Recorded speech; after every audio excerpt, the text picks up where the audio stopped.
Hi, this is Carl Morgan, proud member of the Rave Reviews Book Club, here today to read a segment of chapter 2 of my upcoming young adult novel, Carl Prescott and the Sleeping One. Let's jump right into it. Chapter 2. The next day was a Saturday, and the three friends agreed to meet in a nearby city park after breakfast. It was a sunny day with the temperature headed for a high of 75 degrees. Carl and Grace were walking up the street from their homes.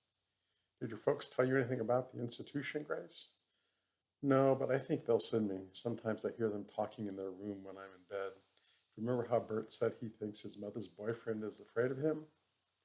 Yeah, it's pretty lame if you ask me. She stopped suddenly and Carl turned to face her. I'm in the same boat. That thing with the skunks yesterday was not the first time something like that had happened. My parents haven't taken me to the zoo in years. The last time we went, they got freaked out. What happened? Normally you go there to look at the animals who basically ignore you. But whenever we went by an exhibit, the animals followed me around and stared at me. It was like I was the exhibit. Carl smiled. I think that's cool. She squeezed his hand. Thanks, but soon a lot of people started following us too, so they could see the animals better. Oh God, I almost forgot. What? She took his hand in hers as they began to walk again. Went to that little aviary with all the hummingbirds. Have you been there? He nodded. All of them landed on my clothes and head. Random people were taking pictures of me. I couldn't get the birds to leave me alone. Finally, a zookeeper came in and shooed them away. Then they asked us to leave the park. I was so embarrassed. Don't be. It's awesome that the animals love you. Those people were just jealous. She squeezed his hand. Carl, you're an animal too. Do you love me? He stopped and took a deep breath. Wow, I wasn't expecting that question, Grace. So you don't have to answer, Carl. Carl sighed. Of course I love you. You're my very best friend in the whole world.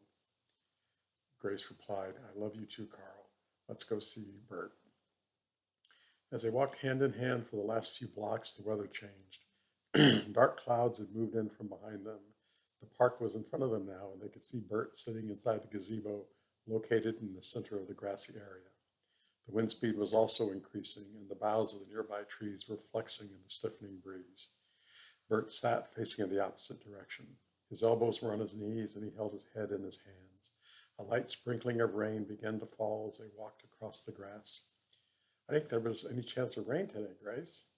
There wasn't. This is strange. They stepped up into the gazebo and approached their friend. Are you okay, Bert? He sat up and turned to face them. It was clear that he'd been crying. No, I'm not okay. Mom is sending me to that damn school. I'm just in her way. I want to be alone, okay?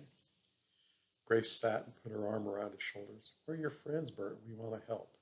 A bolt of lightning slammed into the lightning rod on a nearby building, followed by the boom of thunder. I don't want your help. Go away already. He shrugged his shoulders and she removed her arm. Bert, chances are all three of us will be set there. We'll still be together, Carl reasoned. Bert stood. Right now, I could not care less. Don't you understand? My own mother is choosing her boyfriend over her son. If you won't leave, I will. Another lightning strike hit one of the nearby trees. The boom of thunder was even louder. It's not safe to be out in the open when there's lightning. We have to wait here. Screw you, Carl, and you too, Grace. He ran out of the gazebo. Come back, Bert, Grace shouted. A third bolt of lightning arched across the sky and struck Bert on the top of the head. But rather than a single blast, the lightning bolt did not stop. After 2 seconds, Bert floated up into the air with his arms out to the side. Lightning shot out of his hands. One bolt struck the gazebo and set the roof ablaze. The bolt from the other hand struck a tree in the park and split it in two. The lightning stopped, and Bert fell to the grass. Almost immediately, the clouds seemed to evaporate.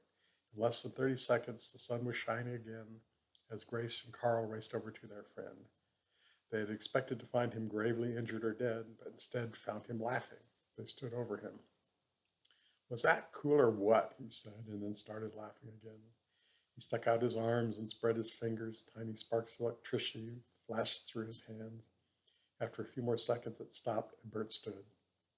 Are you okay? Grace asked while staring at Bert's hair, which was still standing on end. I feel great, and I'm not mad anymore. I'm sorry for being such a jerk.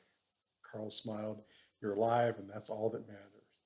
Mom gave me a 20, so let's all get some ice cream sundaes. They walked away hand in hand. Thank you very much for listening to this chapter of my book, and I hope you will check out all of my books on the Rave Reviews Book Club.